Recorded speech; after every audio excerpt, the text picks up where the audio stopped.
In Imperial China, behind palace walls veiled by silk and shadows, the rise to power of concubines was almost always impossible.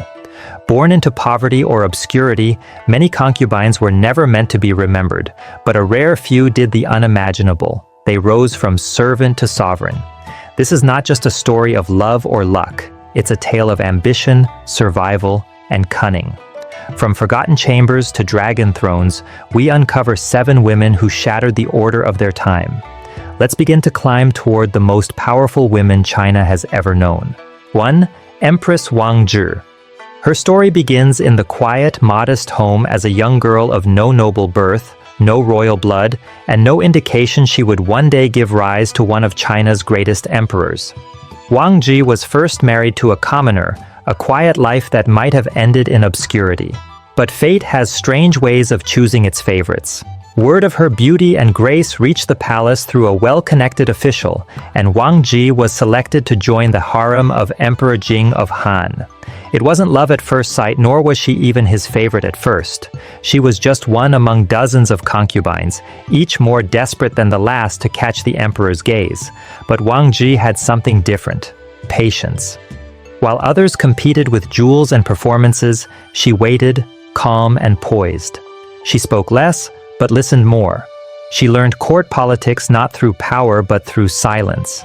Her opportunity came not through seduction, but through something far more powerful in Imperial China: motherhood. She gave birth to a son, Liu Che, a curious and intelligent child who would one day be known to history as Emperor Wu, the greatest ruler of the Han dynasty. Now she had the emperor's attention. But motherhood alone didn't guarantee her safety. The palace was a battlefield wrapped in silk. At that time, the official Empress Chen held sway, but had no child. This gave Wang Zhi an opening. Her son's birth sparked jealousy, tension, and quiet plots, but also gave her influence. Emperor Jing, recognizing her wisdom and loyalty, elevated Wang Zhi to the rank of empress, dethroning Empress Chen in a dramatic power shift. As empress, Wang Zhi wielded her position not for vanity but for strategy. She protected her son's claim fiercely, ensuring he survived court intrigues and emerged as the next emperor. And when that day came, when her son rose as Emperor Wu, her legacy was sealed. Her life was not marked by bloodshed or scandal, but by precision, patience, and poise. She outlasted her rivals without ever raising a hand against them. And yet, her story is often forgotten, overshadowed by flashier tales. But make no mistake, without Empress Wang Zhi, there would be no Emperor Wu, and without Emperor Wu, the Han dynasty might never have reached its legendary heights. Next, we move into darker waters, where ambition sharpened into strategy and love became a weapon. From Wang Zhi's silent rise, we turn to a woman who mastered shadows and secrets, a lesser-known Wu, who paved the road for the only female emperor in Chinese history. 2. Empress Sun. She was born in 960 AD to a family of modest officials. Her father was a scholar, a man of letters, not war, and from him she inherited more than a name. She absorbed knowledge like water to parchment. History, etiquette, poetry, these weren't just skills for her, they were tools for survival. She entered the court as a concubine to Emperor Zhenzong of Song, one of many women in a glittering sea of competition. Unlike others, she was not from a prestigious clan, and her beauty, while refined, was not what poets wrote about. She stood out for another reason: her mind. Sun didn't flaunt, she didn't gossip. In a palace of performative elegance, she was a calm current beneath the noise. She listened, observed, and quietly gained favor not by flattery, but by solving problems. When the emperor struggled with ritual or policy, it was Sun who offered quiet counsel behind closed doors.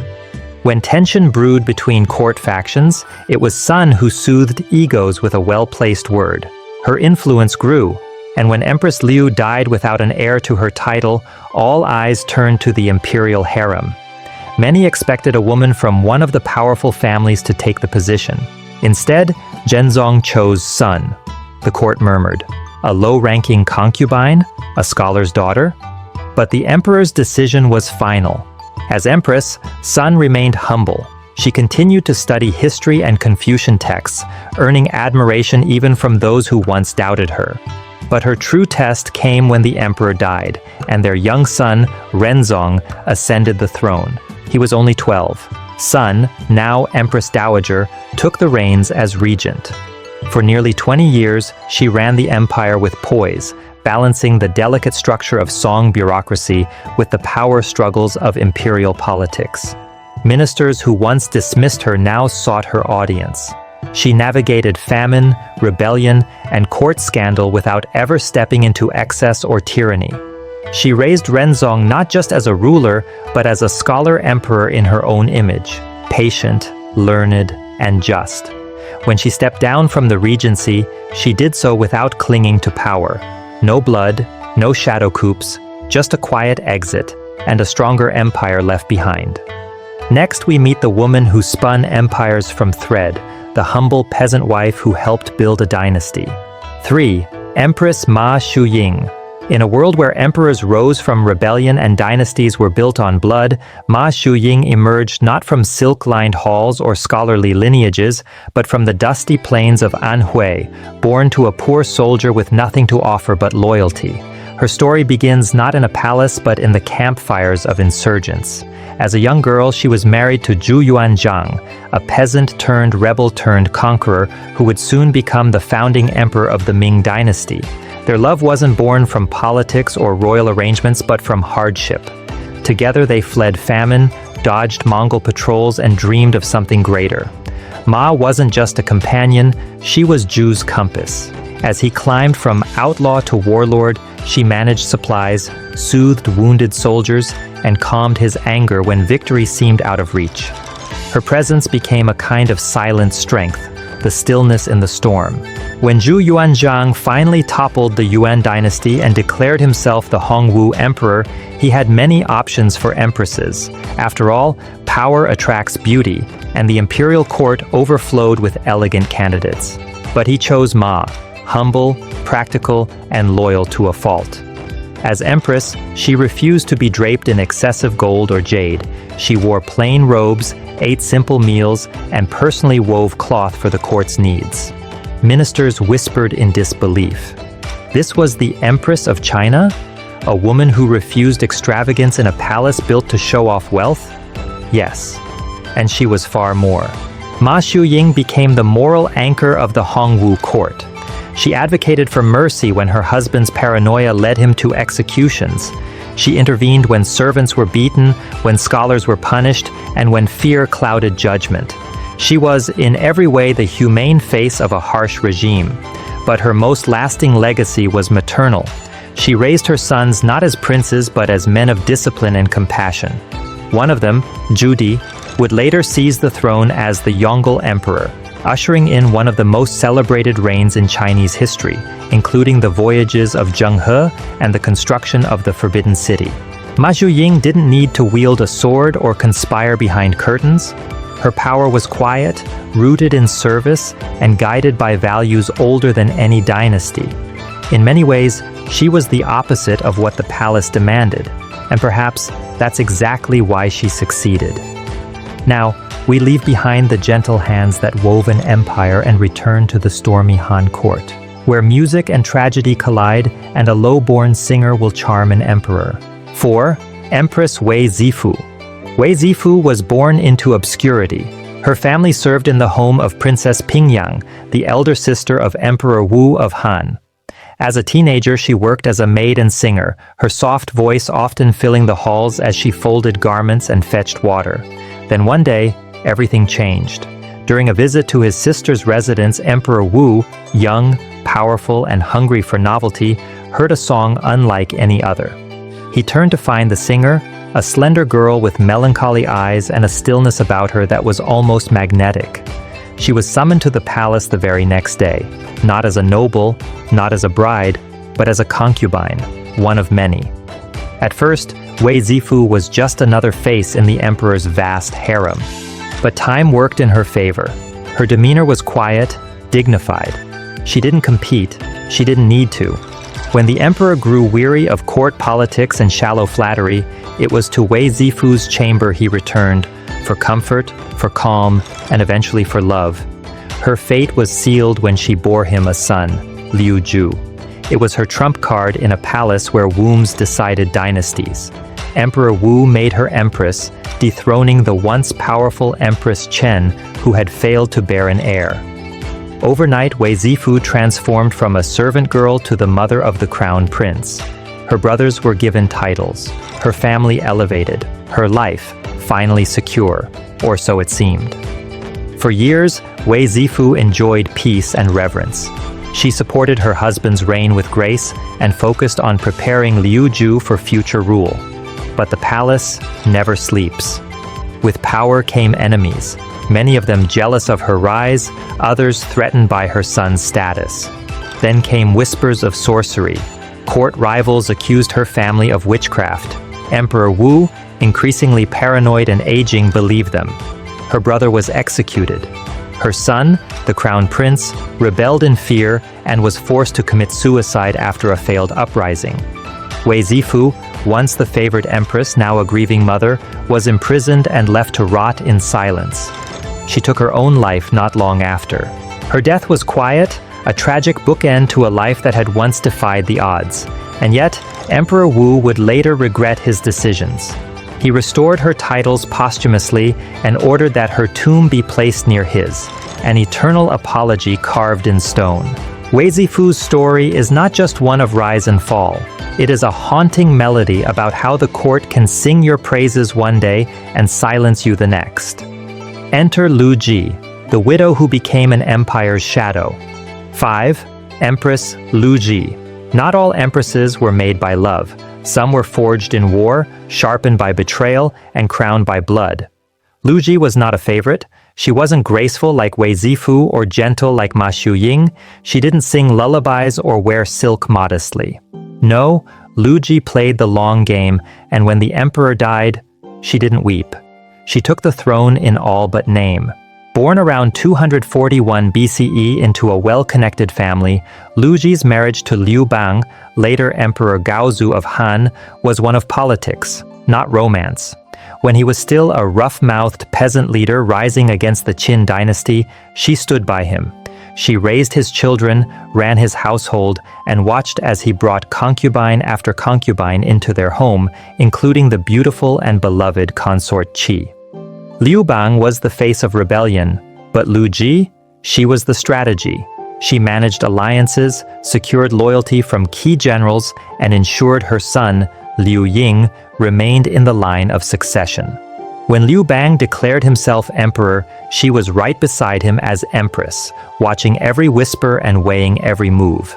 Then he died, and the real Lu Ji stepped forward. As Empress Dowager, she became regent for their son, but her rule didn't end there. One by one, she installed puppet emperors from her clan, turning the imperial court into a theater where she pulled every string. And what of consort Qi, the emperor's favorite? Lu Ji showed her no mercy. She had Qi's limbs amputated, her eyes gouged, and her voice silenced, then locked her in a pigsty and mockingly called her the human swine. It was vengeance served cold, calculated, and meant to be remembered. Cruel? Absolutely, but effective. Under her control, the empire remained stable. Grain flowed, roads were maintained, bandits feared her name. While male regents often plunged courts into chaos, Lu Ji brought brutal order. She was feared more than loved, but she didn't mind. Empress Lu Ji became a legend, part tyrant, part savior. She was a warning whispered to ambitious concubines that power, when grasped too tightly, can burn both the hand and the house. And yet, she proved something radical. Women could rule, not as queens behind kings, but as sovereigns in their own right. She planted a seed that would not bloom for centuries, until a different Wu would take the throne for herself. But first, we return to a quieter storm. Let us move from iron-fisted rule to whispered diplomacy, from imperial terror to maternal grace. Our next empress was not born Han, but Mongol, yet she became the very soul of early Qing politics. 6. Empress Xiaozhuang, Qing dynasty. She was born in 1613 as Bumbutai, a Mongol princess of the prestigious Borjigin clan, the bloodline of Genghis Khan himself. Her marriage wasn't romantic, it was political.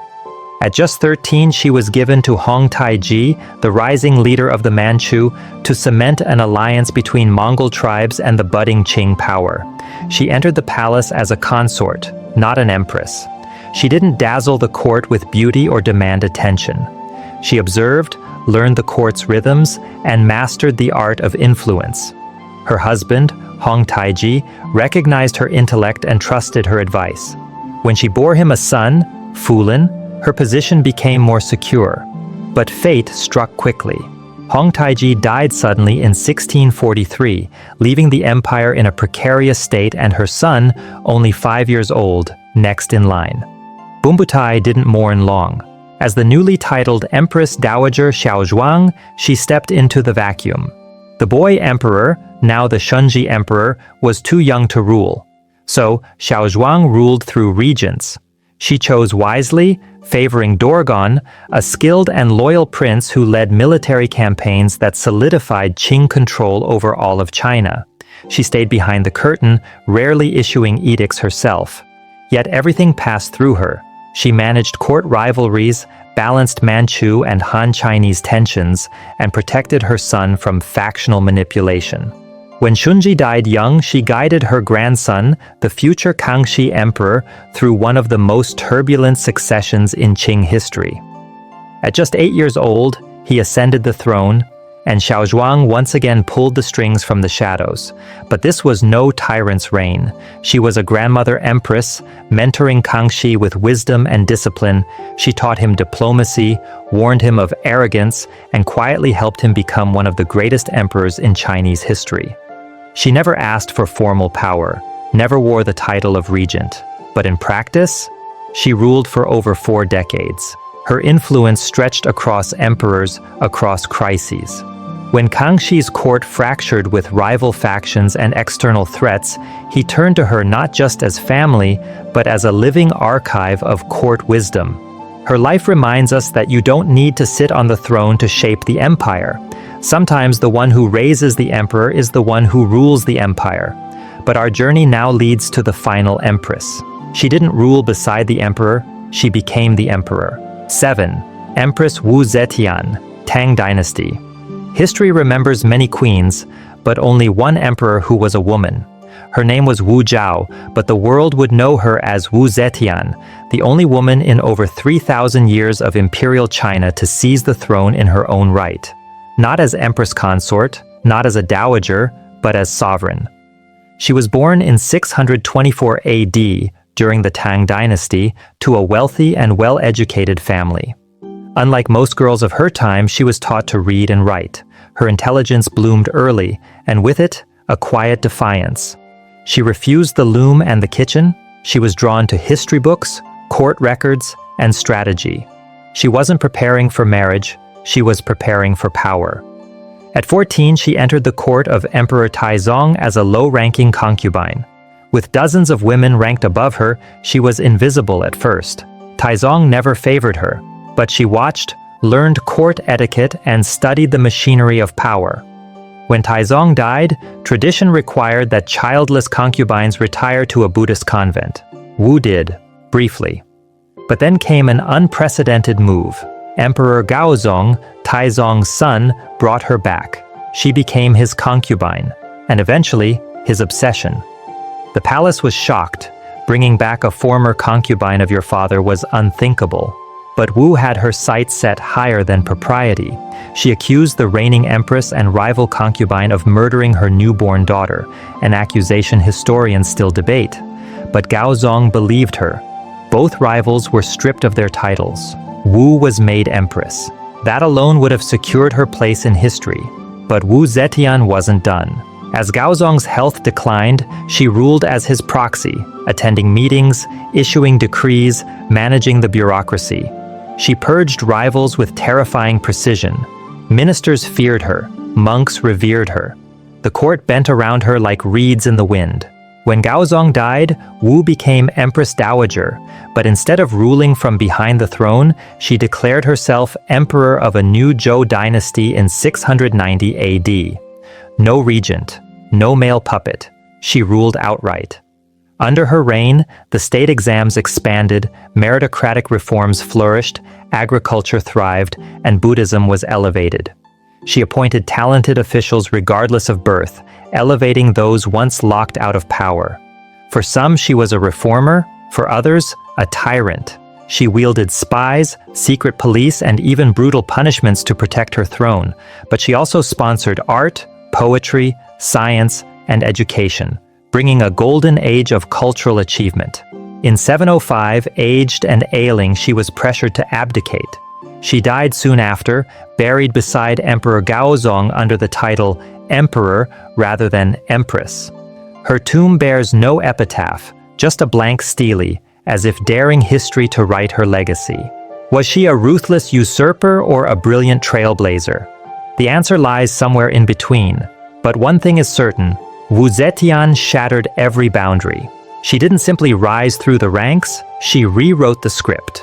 And with her, we conclude our journey through 7 women who dared to reach for the throne. From maids to monarchs, singers to strategists, these 7 women rewrote the rules of Imperial China. Each began as a concubine, overlooked, underestimated, and confined. But through wit, strength, and resilience, they rose to the highest seat of power. Their stories remind us that true influence doesn't always come with a crown. It's earned, fought for, and sometimes quietly claimed. If one of these women inspired you, leave a comment below. Don't forget to like this video, subscribe for more powerful stories from history, and share this with someone who loves untold legacies. See you in the next one.